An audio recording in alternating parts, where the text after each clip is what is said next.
So, as you can see, today's something different, something new. I'm going to be going on a rant today because, as you know, I am from Wisconsin. I'm a huge sports fan. So, by proxy, I'm a giant Packer fan. Of course, I'm also a big Cub fan, but that's a story for another time. So, what has happened to these Packers? What happened to Titletown, USA? What happened to Aaron Rodgers? Why is this team trash? I'm going to try to list it out. I'm going to use the games the game from yesterday as the number one example. And I'm going to keep harping on, because I feel like this game was a perfect microcosm of what has been wrong with the Packers for the past couple years. So, number one, McCarthy has to go. When you have a team like this and they just keep finding ways to lose. They had zero business losing that game yesterday. Just none. Whenever you have a team that just cannot find ways to win or they find ways to lose, for me, it always ultimately goes to the coach. Yes, it's on the players, but it's on the coach. You have the Rams game. They're in the game the entire time. They're winning basically the whole game, but they can't put scores together once they're in the lead. And LA, they come back, and what happens? A player goes rogue. I'm sorry, that's on the coach. That's on the culture of the team. When somebody feels like, I need to make a play that bad, I need to do me, that shows that your players don't care about the team. They don't care about the atmosphere. They don't care about just getting the team win. They care about themselves. And that's a huge culture problem. That alone, I think, is enough to get rid of a coach. You can't have that. You absolutely cannot have a player on your team going rogue to that extent. And he lost them the game. Let's be honest. They completely lost them the game. They probably would have won that. Patriots, you're tied 17-17. You have all these opportunities. You cannot capitalize on these opportunities. And then you have a guy fumble, and then the whole team collapses. You give up a couple touchdowns. You can't get anything going. Your play calling is so stale that even a terrible Patriots defense can hold your offense down, even though you have Aaron Rodgers. And I'll get to Aaron Rodgers in a little bit. He's not innocent in this. But he's also not the number one person to blame. It's the coaching. The strength and conditioning staff, I don't know what they do. I understand it's the NFL. Injuries happen a lot. They're very common. But the Packers are just absolutely crushed with injuries every year. It seems like every player we draft is injury prone. So I don't know if that's a scouting issue or if it's just they cannot develop people once they get there. Yesterday, we already had Kentrell Bryce. He sucks, but he was out because of an injury. Blake Martinez, he played, but he was questionable. Mike Daniels left in the middle of the game. Kenny Clark left in the middle of the game. They've been absolutely destroyed by injuries. Kevin King is still hurt. Breeland's been dealing with stuff. It's unbelievable. It's absolutely unbelievable every year. Even the year they won the Super Bowl. They were crushed by injuries. That's why they got the 6th seed. Barely snuck in with a 10-6 record. They were absolutely annihilated by injuries. And it keeps happening year after year after year. So that comes down to the staff. Obviously some people are going to get injured. There's freak injuries. But the amount of injuries that the Packers suffer every single year, it's got to come back to somebody. Somebody has to take responsibility for that. Now, the number one thing about McCarthy that I absolutely despise, it's got to be the play calling. I don't like how he leads them. I don't think he inspires anybody. But even more so than that, the play calling is so stale and just terrible. It's awful. I can just sit there in games and say, okay, now we're going to run this play. Now we're going to run that play. Now we're going to run that play. Can you explain to me why we were running play action yesterday when Rodgers was getting pressured a lot and we weren't running the ball? How many carries do we have in that game? How many carries did the Packers have in that football game? It's unbelievable. Aaron Jones ran the ball 11 times, and Jamal Williams ran it once. 12 carries for your two running backs combined. 12. And you expect to be able to run play action. That's not how football works. The defense has to be scared of, or at least aware of, the potential to run in order for you to run successful play actions. Nobody should have to say this. An NFL head coach, play caller for years and years and years should know this. How? How do you let this happen? Jones ran the ball like 3 times for 20-ish yards and a touchdown on their first freaking drive. And then 8 for the rest of the game. It's just mind-blowing. Also, every single time we threw the ball, what is one of the greatest assets of Aaron Rodgers? What does he do better than everybody else? What is he so good at? Oh yeah, scrambling out of the pocket, making plays happen when plays break down. You guess what? He can't do that. How many times this year? How many times this year has he rolled out of the pocket, ran for seconds, and then he throws the ball away? Because nobody's there. Because every single receiver, tight end, running back is, for some, I don't know why, but for some reason they're running 15 to 30 yards down the field every time.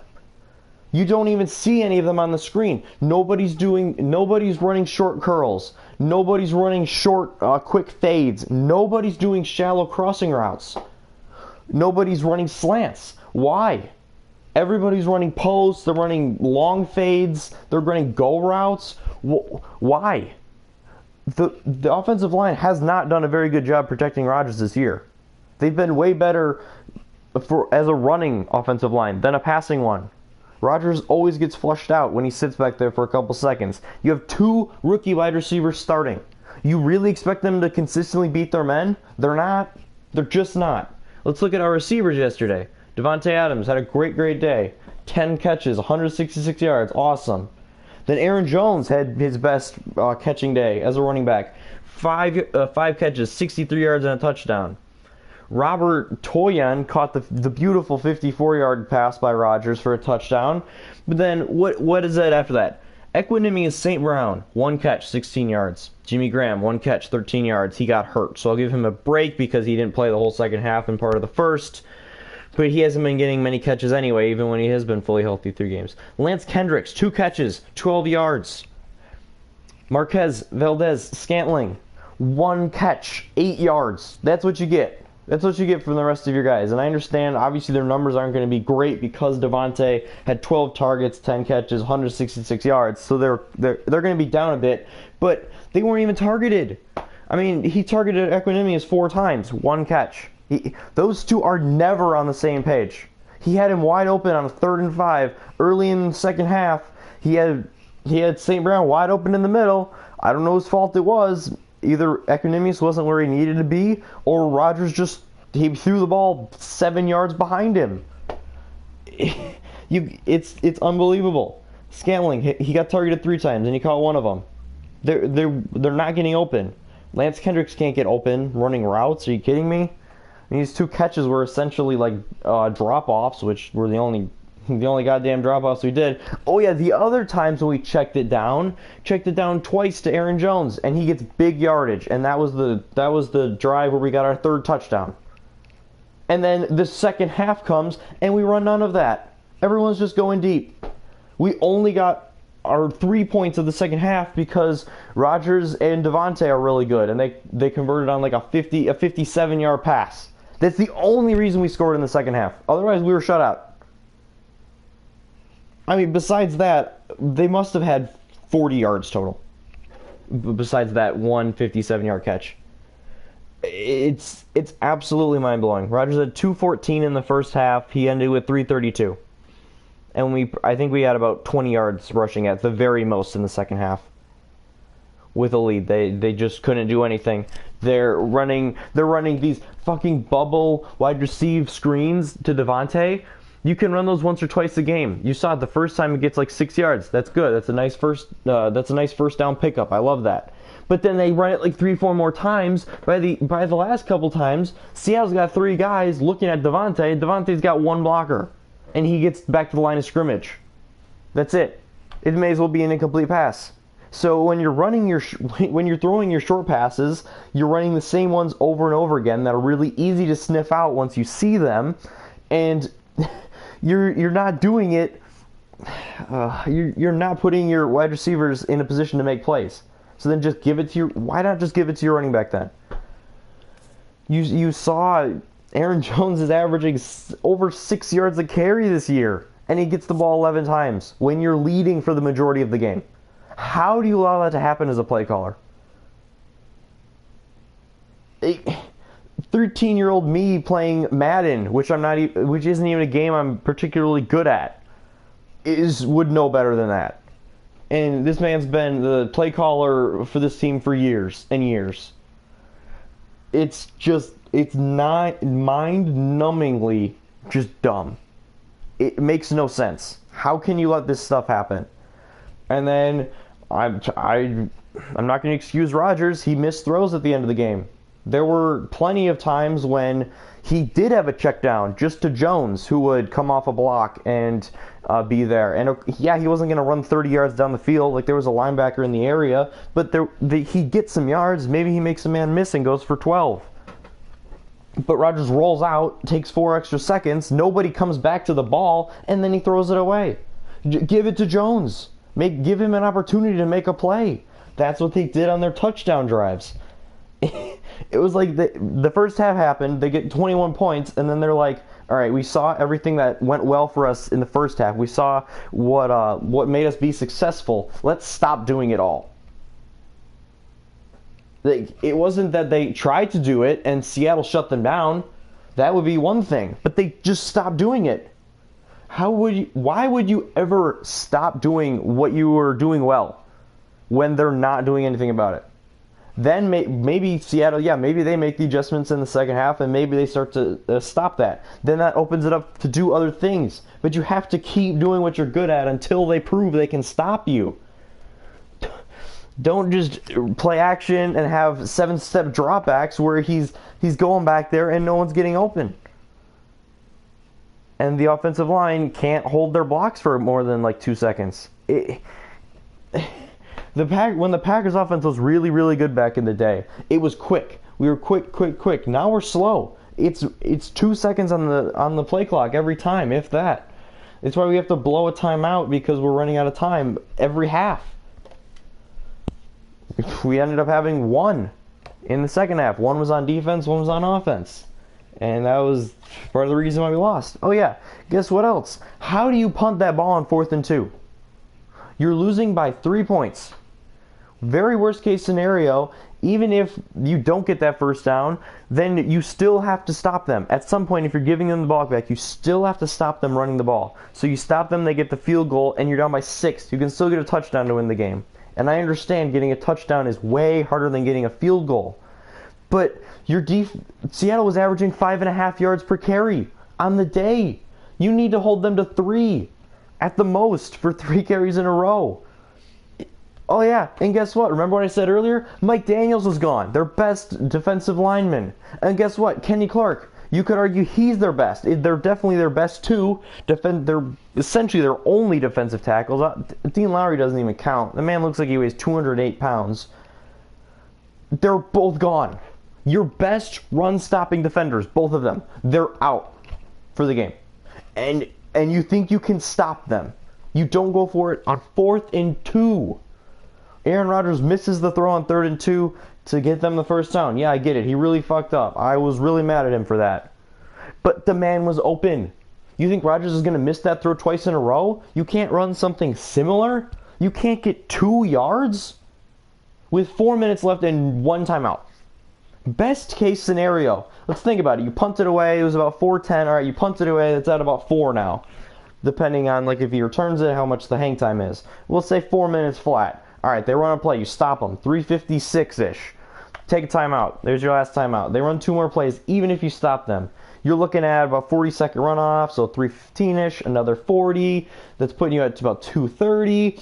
2:35, then they punt. So you're at about 2:20 with no timeouts, and you got to get down the field. And that's your best case scenario. That's if you stop them 3 times. If they get 1 first down, say he breaks it off on the first play and he gets 11 yards, all right, then you waste your time out. Even if you stop them the next 3, the 2-minute warning is now gone. And you have less than 2 minutes, and you have no way to stop the clock except spiking in and going out of bounds. How? With your 2 best run defenders, you were getting beat. They were averaging 5.5. And then they leave, and you think you can stop them.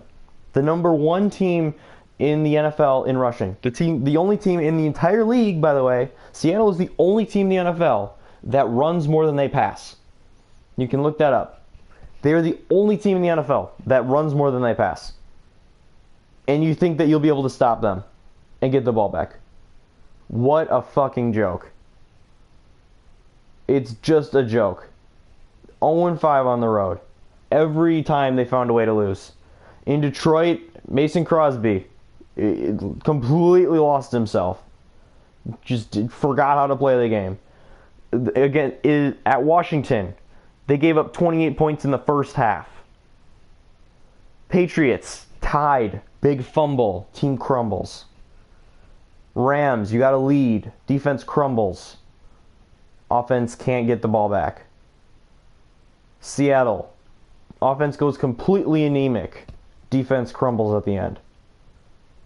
It's just, how many more games, how many more seasons, how many more can the upper management of the Green Bay Packers see? And yes, we have a new GM now. What do they need to see? What is the president? What is the president of the football operations? The GM? What do they need to see? What indication is there that Mike McCarthy is your coach of the future? Take away the Super Bowl in 2011, and what reason do you have for keeping him? The answer is none. It's nothing. They don't look like they're a close team. They don't look like they even like each other that much. Rodgers isn't a good leader. McCarthy's not a good leader. And it shows. When you are... This team is more talented than people think. It's better than people think. They were in games against the 7-3 Patriots, the 9-1 Rams. Seattle is very good at home. Washington, division leader. They were in all of those games, but they couldn't pull them through because they just don't have it. They don't have the it factor. They don't have. It doesn't look like they have the motivation. It looks like they're totally fine with losing, and they've ruined Rodgers. I mean, he can't. People say, "Oh, he's the greatest." You can't put him in the GOAT conversation. They're not even going to make the playoffs. He's got 1 Super Bowl. What are the chances he's going to get one going forward? Slim. It's been 8 years since we won a Super Bowl. It's just time. I'm sorry. I used to love McCarthy. But it comes to a time when you've done this for us in the past. That's great. We're happy. But now it's time to move on. Rodgers looks like he doesn't like McCarthy, and vice versa. Like they walk past each other on the sidelines, and that's it. Rodgers is just sulking after every drive when they don't get a touchdown. I mean, you saw his celebrations when they got their touchdowns. He shouldn't be that happy about getting 2 touchdowns in the regular season. You just shouldn't be. It shouldn't be that hard when you have a quarterback as good as him, and when you have Devontae Adams, when you have Aaron Jones. It's time for a change, and I mean remember the fans. We own the Packers, right? We got all the people who paid their money for their certificate, and they're not listening. They're not listening to their fans. I was really, really hoping to wake up and see a headline: McCarthy no longer head coach of the Packers, but at this point, it's not going to happen until the end of the year, and it might not even happen there. So, I mean, this is good. It's the end of an era. It's the end of an era for the Packers. They cannot contend with this team, and until they make changes, it's gonna stay this way. Sorry, fellow Packer fans. It's just not getting any better. Right. Remember 2 years ago when we were 4-6 and Rodgers made the run the table comments, and people were skeptical, some people weren't, but then they started doing it, and that team believed. They weren't a very good team. That team was easily worse than this team. Easily. But they finally rallied together. They finally actually played, and they won 6 in a row. They beat all the teams they should have, and they got into the playoffs. And they beat a Washington team that was probably better than them. And they took an Arizona team that was much better than them into overtime. And it was because Rodgers was a leader. He led the team. They all wanted to play with him. They legitimately thought they could run the table, and that's why they did. And after the post-game conference of this one, he's like, "Oh, the season isn't over." Yeah, it is in your eyes, Aaron. We can see he's given up. He's given up on this team. And when you pay somebody the obscene amount of money that they're paying him, you have to cater to him. You have to. There's no way the upper management of the Packers doesn't see what everybody else that has eyes are seeing right now. It's a quarterback who does not like his head coach, who does not believe in his head coach. He doesn't believe in the rest of his team, I don't think. Maybe, sure, a couple of players. I'm sure he believes in Devontae. Probably believes at least more in Aaron Jones as we go on, but he doesn't believe in that defense. He doesn't believe in those rookies. You saw that. The miscommunications, he throws behind them, they're running the wrong route, he's throwing his hands up in the air. It's over. And, yeah, I think that's long enough of a rant. I just kind of had to get that off my chest. My problem with a lot of, like, the talk shows is they just don't, and I understand that, like, they have to do it as an extent of, like, you're on national TV, so you can't like be swearing up and down. You can't like go nuts and call the coaches bad names and players. You can't say, "Oh, this dude fucking sucks," or "This is god awful." They have to kind of be as neutral as they can about it, even though obviously a lot of them are not. But they can't go in too much because they have to keep up like their appearances, and TV got to be appropriate, especially for younger audiences. So Stephen A will come on, he'll say, "Oh, Mike McCarthy should go," but I just wanted to really go in depth and say why I think that it's over until the Packers make some serious changes. So let me, if you enjoy the video, give it a positive rating. I've been wanting to make more videos like this, talking about sports, because I do know a lot about sports, watch a lot. So let me know what you think. Let me know if you agree, if you disagree, if you think that it's not McCarthy, if you think there's other things that need to change, or if you think that nothing needs to change and they need to stay the course. Yeah, let me know. Curious to see what you think. Thank you for sticking around. This is probably a long video. I've just been yelling for a while. So yeah, thank you very much for watching, and I'll see you in the next one.